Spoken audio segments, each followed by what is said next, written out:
에베소서 2장 11절로 18절까지의 말씀입니다. 신약성경 311면 에베소서 2장 11절로 18절까지의 말씀입니다.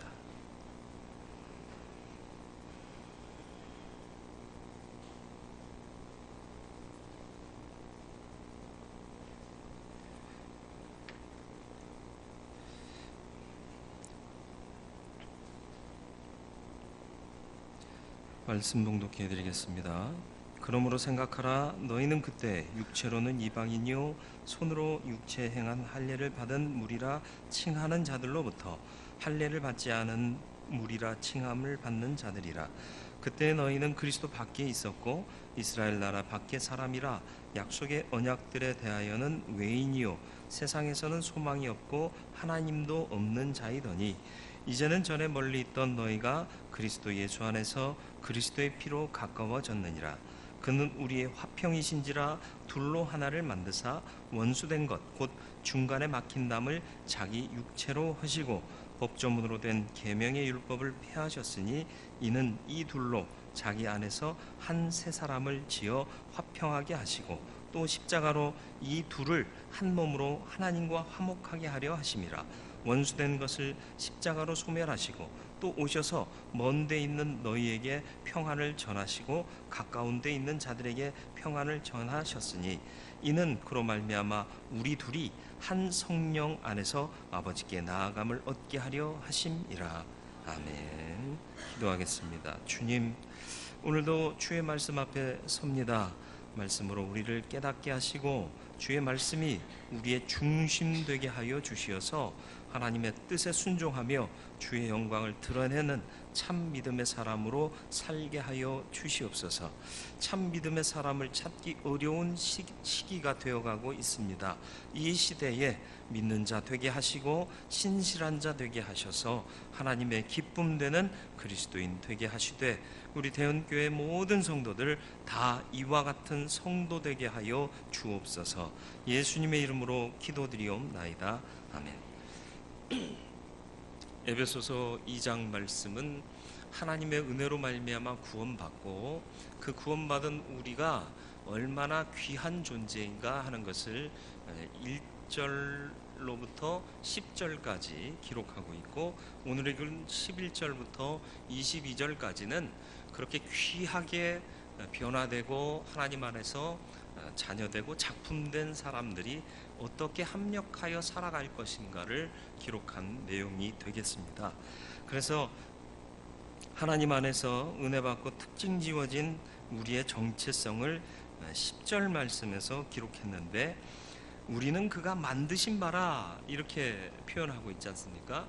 한글 성경에서는 만드신 바라 하는 것이 정확한 뜻이 보여지지 않고 있습니다. 그런데 헬라어 원어에서는 보여진다 말씀드렸습니다. 포이에마 기억나시죠? 포이에마가 뭐라고요? 시와 같이 아름다운 것을 짓는다 혹은 아름다운 예술 작품을 만들어낸다, 그런 의미의 뜻이 바로 포이에마에 담겨져 있습니다.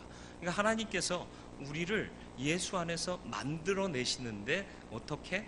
작품으로 귀하고 아름답고 소중한 것으로 만드셨다, 그런 의미가 10절에 있는 그가 만드신 바라 라는 말 속에 담겨져 있는 겁니다. 이렇게 귀하게 만들어졌어요. 은혜로 또 우리를 용납하시고 또 의인 삼으셔서 천국 보증하시고 하나님의 사람으로 살게 하셨습니다. 필요한 모든 것 공급하십니다. 아이 감사하죠. 이걸로 끝인가요? 아니요. 그 나로 하여금 이렇게 귀한 존재로 삼으셨으니 이렇게 귀한 나와 내가 모여서 우리가 되어야 한다. 이게 믿음의 가장 핵심되는 요체다 말씀드릴 수 있겠습니다. 그래서 오늘 말씀의 제목이 뭐죠? 우리요, 나요, 아니요, 우리요, 이렇게 써야 되는데 좀 말이 어려운가요? 재밌을 것 같다고 생각해서 제목을 정했는데 잘 이해가 안 되시나 봐요. 믿음에서는 나요, 아니에요, 우리요, 이런 뜻입니다. 뭔 말인지 아시겠죠? 아니면 다시 한번 해볼까요? 나요? 아니요? 우리요. 네. 단순한 얘기인 것 같지만 참 중요합니다. 그래서 믿음은 공동체예요. 그래서 우리, 합력하여 선을 이루는 공동체, 그리고 하나님의 사랑을 우리로 하여금 그 사랑 안에서 끊을 것이 없다. 항상 우리입니다. 그래서 예수께서 만드신 것은 이 땅 위에 다른 것이 아니라 제자의 무리들, 제자의 공동체, 믿는 자의 공동체, 이걸 만드신 거죠. 그게 바로 교회인 것입니다. 구원받은 나, 하나님의 은혜로 살 수 있는 소망을 가진 나 중요합니다. 그런데 그걸로 끝이냐? 아니요. 그렇게 은혜 받고 축복받은 내가 우리로 하나님의 영광을 나타내는 것, 이게 구원받음의 핵심이다라는 것입니다. 그래서 천국은 나 혼자 가는 것이 아니라 우리가 가는 거예요. 그래서 한 사람의 10걸음보다 10사람의 한 걸음이 더 소중하다. 이게 바로 교회의 모습인 거예요. 그래서 탁월한 몇 사람의 헌신보다 모두가 함께 할 수 있는 헌신이 가장 아름다운 헌신이 될 수 있는 거죠. 당신은 사랑받기 위해 태어난 사람, 나만? 아니요. 당신. 이래서 서로가 서로를 축복할 수 있는 공동체를 이루는 게 교회의 모습이다라는 것이죠. 진정한 공동체로서의 우리를 나타내고 또 만들어가기 위해서 필요한 조건들이 몇 가지 있는데, 사도 바울 선생은 에베소 교회에 그것을 권면하면서 첫 번째로 말씀하신 것이 생각하라라는 것입니다. 11절 말씀을 같이 한번 읽어볼까요? 11절 말씀, 그러므로 생각하라. 너희는 그때 육체로는 이방인이요 손으로 육체에 행한 할례를 받은 무리라 칭하는 자들로부터 할례를 받지 않은 무리라 칭함을 받는 자들이라. 어렵죠. 쉽게 얘기하면 유대인들이 니들은 무할례자들이잖아 하고 말하던 자들인데, 그러므로 생각해라. 뭐예요?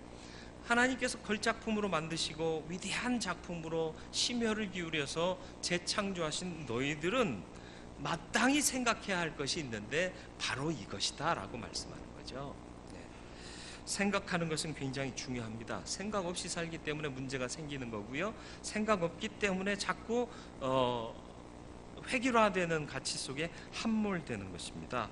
계시록 2장에 보면 에베소 교회에 보내는 말씀이 나오는데요, 에베소 교회에 권면하신 말씀, 그 중에 핵심이 뭐죠? 2장 5절입니다. 계시록 2장 5절, 그러므로 어디서 떨어졌는지를 생각하고 회개하여 처음 행위를 가지라. 만일 그리하지 아니하고 회개하지 아니하면 내가 내게 가서 내 촛대를 그 자리에서 옮기리라.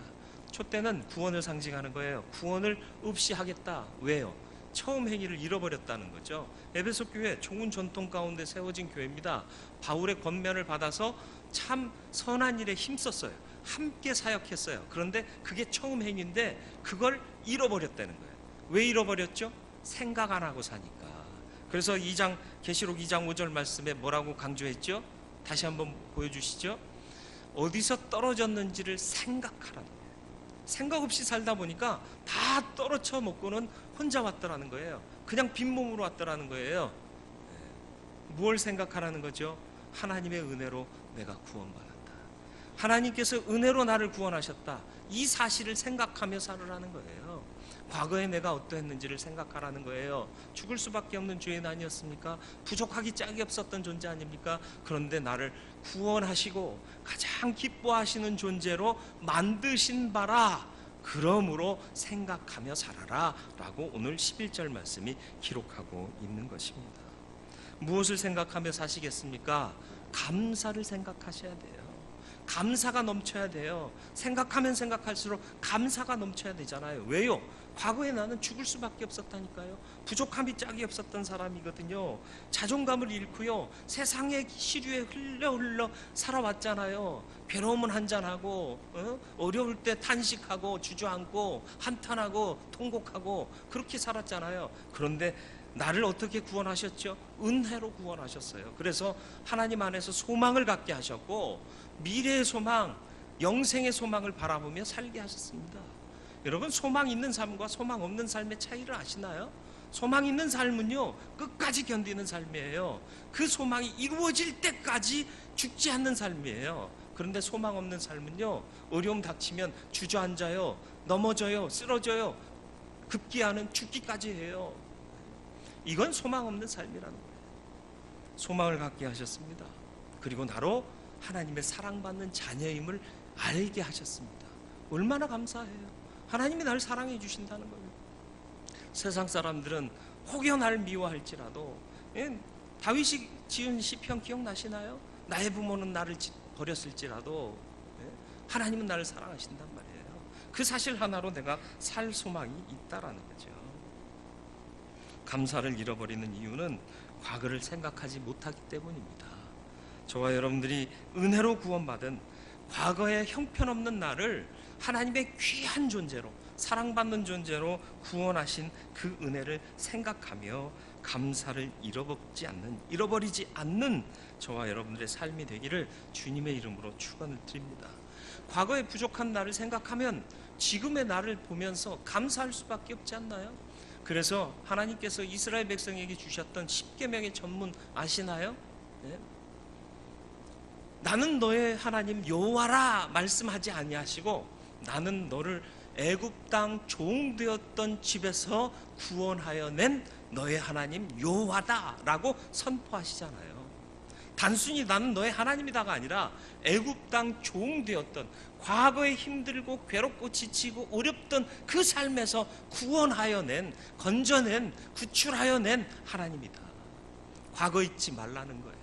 그러니까 10계명을 온전히 이해하기 위해서는 바로 이 부분을 잊어먹고 살아서는 안 된다는 거예요. 여러분 성경책 맨 뒤에 보시면 10계명 기록되어 있고, 좋은 성경책은 빨간색으로 제가 말씀드린 부분이 기록되어 있습니다. 여러분 성경책에는 빨간색으로 안 돼 있나요? 제 거는 좀 좋은 거라. 하나님이 이 모든 말씀으로 말씀하여 이르시되 나는 너를 애굽 땅 종되었던 집에서 인도하여 낸 내 하나님 여호와이니라. 혹시 여러분 성경책에 하나님이 이 모든 말씀으로 말씀하여 이르시되 나는 너를 점점점 여호와니라 이렇게 되어 있는 성경책 있으신가요? 없으세요? 다행입니다. 옛날 성경책에는요 그렇게 된 성경책이 있었어요. 가장 중요한 핵심, 애굽 땅 종되었던 집에서 구원하여 낸 이 부분이 빠진 성경책이 너무 많았어요. 그래서 제가 전도사 시절, 목사 초년병 시절에 힘껏 부르짖었더니 성소공예와 찬송가 공예에서 10계명을 다시 고쳐서 수록했나 봐요. 물론 아니죠. 뭐 제가 그랬다고 고쳤겠어요. 그런데 그게 빠지면 안 되는 거거든요. 그래서 개정된 성경책 찬송가 뒤에는 그게 삽입되어 있어요. 참 바람직한 변화라고 생각이 돼요. 잊지 마세요. 과거에 내가 어떠했는지. 그런데 은혜로 구원받은 자임을 생각하면 감사가 나오잖아요. 형편없는 자였는데 이렇게 소망 갖고 살게 하셨으니 감사합니다. 감사합니다. 이런 감사를 잊지 마시길 바라요. 인간관계에서도 마찬가지입니다. 형편없는 나를 친구 삼아주니 참 친구야 감사하다. 이런 마음 안 생기세요? 네? 참 나 부족한데 네가 내 친구 되어줘서 참 감사하다. 네? 부모 자식 관계에서도 마찬가지입니다. 서로에 대한 감사를 잊지 말아야 돼요. 또 생각하며 가져야 할 자세가 감사, 다음은 용납입니다. 용납이 뭐죠? 용서하여 받아들이는 것을 용납이라고 얘기를 합니다. 남의 실수, 잘못 받아들여 주는 겁니다. 왜? 나도 과거에는 죽을 수밖에 없는 죄인이었고 실수투성이요 의로운 것이 하나도 없는 사람이었는데 하나님이 그 크신 은혜로 나를 용서하시고 자녀 삼으시고 의로운 자라고 명하셨기 때문입니다. 예수님의 비유에 보면 엄청난 빚을 진 자를 왕이 불러 갚아라. 도저히 못 갚습니다. 그러니까 불쌍히 여겨 탕감해 줍니다. 왕 앞에서 나오다가 자기 동관 친구를 만나요. 얼마 되지 않는 빚을 지고 있는 친구인데 갚아라. 못 갚는다. 갚을 수가 없다, 봐달라, 용납하지 않고는 바로 감옥에 가두지 않습니까? 이 옆에 있던 친구들이 보니까 말도 안 되는 짓이에요. 왕으로부터는 엄청난 빚을 탕감받았는데 자기 친구한테는 얼마 되지 않는 빚을 탕감해 주지 않고 감옥 보냈단 말이에요. 이 사실을 왕에게 알리니까 왕이 분노하죠. 적어도 은혜 받은 자라면 그렇게 살면 안 되는 거죠. 큰 죄를 용서받으셨습니까? 하나님의 은혜로 영생을 허락받으셨습니까? 그렇다면 용납하는 자 되시길 바랍니다. 그래서 우리 안에 평화와 화해가 넘치는 온전함이 넘쳐나게 되기를 주님의 이름으로 축원을 드립니다. 그렇다면 생각하면 감사하게 되고 용납하게 되고 또 겸손할 수밖에 없습니다. 왜? 이 모든 게 내 능력이 아니거든요. 내가 수고해서 얻은 게 아니거든요. 창세기 6장에 보면 노아를 설명하는 말씀이 6장 9절에 나와요. 창세기 6장 9절의 말씀에 보면 노아에 대해서 뭐라고 얘기하죠? 노아의 족보를 이렇게 쭉 설명하기 전에 9절에 이것이 노아의 족보니라. 노아는 의인이요 당대 완전한 자라. 그는 하나님과 동행했다. 이렇게 기록합니다. 노아가 의인이고 당대 완전한 자래요. 어떻게 그럴 수 있었을까요? 노아는요 주일 예배 한 번도 안 빠졌어요. 수요 예배 꼭 나왔고요, 금요기도에 열심히 나왔고요, 새벽 기도에 빠진 적이 없습니다. 그래서 당대 의인이요 완전한 자 됐을까요? 아니에요. 그가 특별히 주의 몸 되신 교회에 헌신하고 수고하고 또 힘에 지나도록 많은 것을 공개했나요? 아니요, 그거 아닙니다. 그가 열심히 살아서 잘했기 때문에 의인이요 당대 완전한 자라고 기록된 것이 아니에요. 바로 앞절에 그 이유가 설명되어 있습니다. 6장 8절이요. 그러나 노아는 여호와께 은혜를 입었더라. 많은 사람들이 타락하고 범죄 가운데 행하는데, 죄 가운데 행하는데, 그러나 노아는 하나님께로 은혜를 입었더라. 노아만 은혜 주셨을까요? 아니요. 그 당시에 모든 사람들에게 은혜로 부르시고 은혜 안으로 들어오기를 촉구하고 계셨습니다. 그런데 다들 세상의 삶에 젖어서 사치와 향락, 쾌락과 모든 것에 젖어서 거부했단 말이에요. 그런데 노아는 하나님께서 은혜 주시니까 아멘 하고 받은 거예요. 하나님이 은혜를 입혀주신 겁니다. 그러니까 의인이요 당대 완전한 자로 살 수 있었던 겁니다. 누구에서 난 거예요? 물론 아멘 하고 받은 믿음의 의지도 있었지만 그보다 더 큰 그를 온전케 하는 힘은 하나님의 은혜였다. 이 사실을 사도 바울도 깨달았습니다. 고린도전서 15장 10절 말씀에 그 유명한 고백 있지 않습니까? 내가 나된 것은 하나님의 은혜로 된 것이니 내게 주신 그의 은혜가 헛되지 아니하여 내가 모든 사도보다 더 많이 수고하였으나 내가 한 것이 아니요 오직 나와 함께 하신 하나님의 은혜로라. 이게 뭐예요? 잘 생각해 보세요. 내가 인간적으로 봐도 다른 사도보다 내가 더 많이 수고한 게 인정이 돼요. 그러나 그것조차도 내가 한 게 아니라 하나님의 은혜였다. 그런데 우리는 어떻게 얘기하죠? 내가 다른 사람들보다 얼마나 헌신했는 줄 알아? 내가 얼마나 수고했는 줄 알아? 업적주의에 빠져요. 교회를 망가뜨리는 것이 뭔 줄 아세요? 업적주의예요. 은혜주의가 되어야 할 줄로 믿습니다. 내가 이렇게 헌신할 수 있었고 내가 이렇게 많은 것을 드릴 수 있었던 것조차도 하나님의 은혜입니다. 하나님이 은혜 주셔서 내가 이걸 감당할 수 있었습니다. 이게 은혜주의예요. 내가 얼마나 수고했는 줄 알아? 내가 얼마나 헌신했는 줄 알아? 여기서 끝나면 업적주의예요. 하나님과 상관없는 얘기예요. 그러나 이렇게 할 수 있었던 것도 다 하나님의 은혜입니다. 내 것이 아닙니다. 하나님의 은혜입니다. 내가 아닙니다. 하나님이십니다.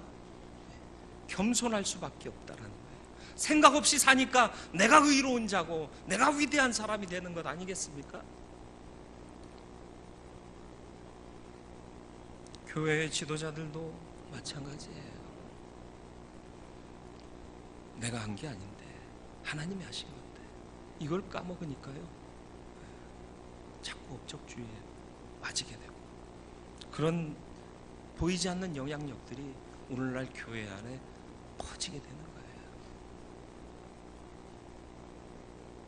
더 구체적으로 얘기하면 시험 드실까 봐 여기서 그만하라는 성령의 음성이 들립니다. 업적주의 경계하시고요. 저와 여러분들은 은혜주의자가 되기를 주님의 이름으로 축원을 드립니다. 진정한 하나님의 걸작품으로 은혜 받은 자는 겸손을 잃어버려서는 안 됩니다. 빌립보서 2장 2절로 3절 말씀이 이걸 강조하고 있어요. 마음을 같이하여 같은 사랑을 가지고 뜻을 합하며 한 마음을 품어 아무 일에든지 다툼이나 허영으로 하지 말고 오직 겸손한 마음으로 각각 자기보다 남을 낮게 여기고. 이가 없으면 뭐로? 잘 아시잖아요. 이 없으면 잇몸이 튼튼해진대요. 그래서 먹고 살게 하신대요. 이 진리가요, 삶에서도 마찬가지입니다. 나 없으면 안 될 줄 알죠? 아니요, 돼요. 참 못된 사람들 제가 교회 사역하면서 많이 봤어요. 어떤 사람들이 못된 사람인 줄 아세요? 큰 교회는요, 큰 시스템 안에서 돌아가기도 하지만 중요한 자료들을요, 백업받지 못하면 그 시스템이 멈출 때가 있습니다. 그러니까는 사역을 그만두고 다른 사역지로 옮기면서 그 자료들을 다음 사람한테 인수인계 해줘야 되는데 갖고 가버리는 사람이 있어요.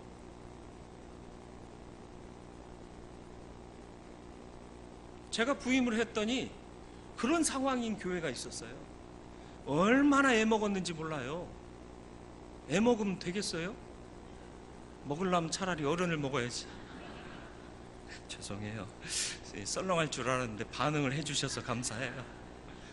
정말 애먹었어요. 이게 무슨 짓이에요?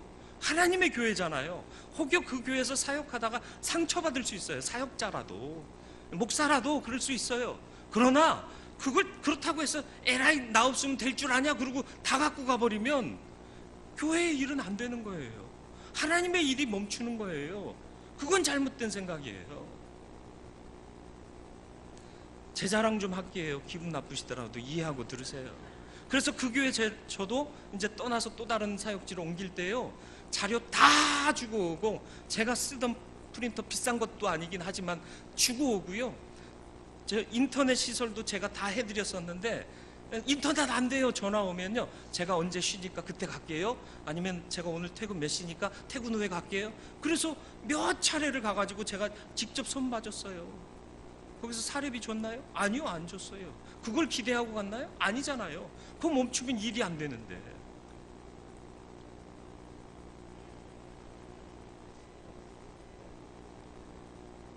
나 없으면 될 줄 아냐? 절대 그런 생각 갖지 마세요. 나를 사용해 주셔서 감사합니다. 내가 쓰임 받을 수 있어서 행복합니다.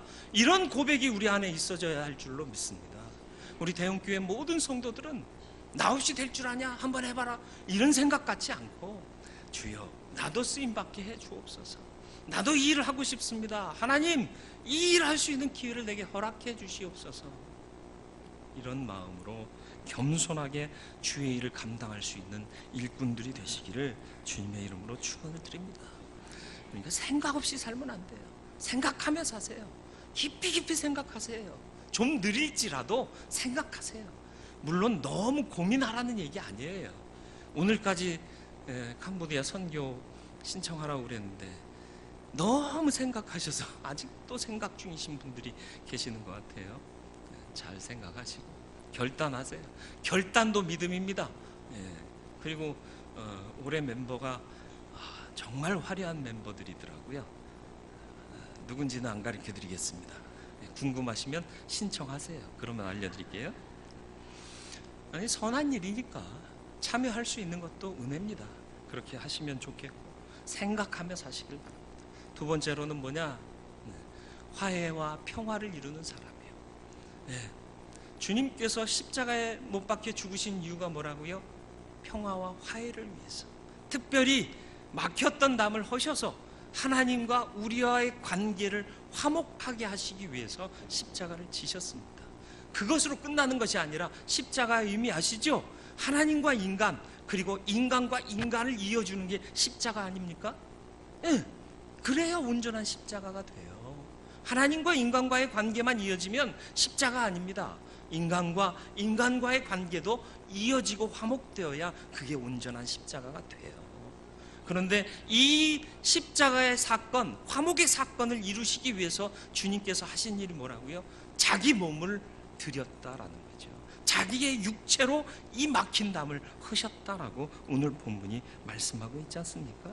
14절 말씀을 보겠습니다. 14절 말씀, 그는 우리의 화평이신지라 둘로 하나를 만드사 원수된 것 곧 중간에 막힌 담을 자기 육체로 허셨다. 화해를 이루기 위한 수고와 또 필요한 것은 무엇이냐? 자기 육체, 다시 말하면 목숨 바쳐서 이 막힌 담을 허셨더라. 그러니까 화해가 이루어지더라, 평화가 이루어지더라 라는 것입니다. 우리 화평 이루어야 할 사명이 있는 자들입니다. 예수 믿는 자들이기 때문입니다. 주님이 육체를 드려 허셨다면 우리도 역시 그 육체마저 드려서 화해하는 일에 힘써야 할 존재임을 잊지 마시길 바라요. 여기 14절에서 말씀하시는 화평이요, 이 화평이 원어로 보면 에이레네라는 헬라어를 씁니다. 어감이 아름답죠. 에이레네, 좋잖아요. 화평, 평화. 무슨 뜻인 줄 아세요? 아무 일 없이 잔잔하고 편안하고 돈 많이 벌어서 행복하고 그런 평화가 아닙니다. 어느 누구와도 불화하지 않고 갈등 관계 없는 관계적인 평화를 에이레네라고 얘기를 합니다. 여러분, 인간관계에서 불화한 마음이 있으면요, 평화 오지 않습니다. 나를 괴롭게 하는 사람 보면 아드레날린 분비되잖아요. 심장박동 빨라지고 위액 분비되고, 그럼 속 쓰려요. 그죠? 두근두근거리고 동공 축소되고 땀나고. 안 그러세요? 여러분, 불편한 사람 만나면 마음이 평안하세요? 아니잖아요. 긴장되잖아요. 심장박동 빨라지잖아요. 막 위에서 신물 나와가지고 막 속 쓰리잖아요. 다 우리를 망가뜨리는 일이에요. 그렇기 때문에 에이레네의 화평이 우리 안에 이루어져야 돼요. 어떻게? 내 목숨이라도 바쳐서 이 에이레네의 화평을 이루어야 하는 거죠. 말로만 되는 게 아니에요. 용서합니다, 환영합니다, 내가 괜찮습니다 말한다고 되는 게 아니죠. 수고해야 돼요. 헌신해야 돼요. 어떻게? 주님께서 육체로 그 막힌 담을 허신 것 같은 헌신을 해야 된다라는 것입니다. 저와 여러분들이 에이레네의 사람이 되기를 주님의 이름으로 축원을 드립니다. 예수께서는 산상수훈에서 분명히 말씀하셨습니다. 마태복음 5장 9절이요, 화평케 하는 자는 복이 있나니 그들이 하나님의 아들이라 일컬음을 받을 것이니요. 저와 여러분들은 하나님의 자녀입니다. 화평케 하는 자가 되기를 주님의 이름으로 축원을 드립니다. 아무 일 없는 화평이 아니라 그 누구하고도 불화하지 않고 갈등하지 않는 관계에 화평을 갖는 사람이 되시길 바라요. 쉽지 않습니다. 그렇기 때문에 기도해야 되는 거예요. 왜? 화해와 화평도 내 의지, 내 수고, 내 어떤 업적으로 이루어지는 게 아니기 때문에요. 하나님이 은혜 주셔야 되고요, 하나님이 그 화평을 이룰 수 있는 능력을 공급해 주셔야 그것을 이룰 수 있어요. 그러니까 기도 안 할 수 없는 거죠.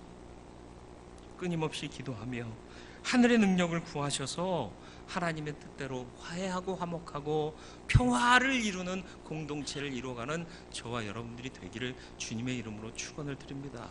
듣지만 마시고 마음으로 결단하시길 바라요. 그리고 이제 기도하시길 시작하시기를 바랍니다. 그래서 우리 교회에는 다들 깊이 생각하고 다들 서로 평화하기를 힘써서 이 땅에 천국의 모델을, 모범을 보여주는 참 생명의, 참 사랑의 공동체가 되어지기를 주님의 이름으로 축원을 드립니다. 나로 끝나는 게 아니에요. 나만 은혜 받고 나만 존귀한 자 되고 나만 사랑받는 자 되는 것으로 끝나는 게 아니라, 그러므로 생각하며 주가 이 막힌 담을 허시며 화평을 이루기 위해 자기 육체를 들이신 것처럼 우리도 이 화평을 이루기 위하여 주님 닮아가는 헌신하는 삶을 사는 그리스도인 되어야 할 줄로 믿습니다. 생각하며 살아야 합니다. 나를 은혜로 구원하신 그 은혜를 생각하시길 바라요. 또 나의 부족했던 옛 모습을 생각해 보세요. 그러면 내가 잘났다 교만할 이유도 없고 남 용서하지 못할 이유도 없습니다. 네, 겸손하게 또 감사하면서 용납하며 사는 삶을 살게 될 줄 믿습니다. 또 평화하고 화해하는 사람이 되어야 합니다. 주님께서 온 몸을 들여 화평을 이루신 것처럼 우리도 수고하고 더 기도하고 간절한 마음으로 화평을 이루어 가는 하나님의 사랑받는 자녀들이 되시기를 주님의 이름으로 축원을 드립니다. 그러면 믿음 없는 이 세대에 참 믿음의 모습을 세워가는 우리 되게 될 줄로 믿습니다.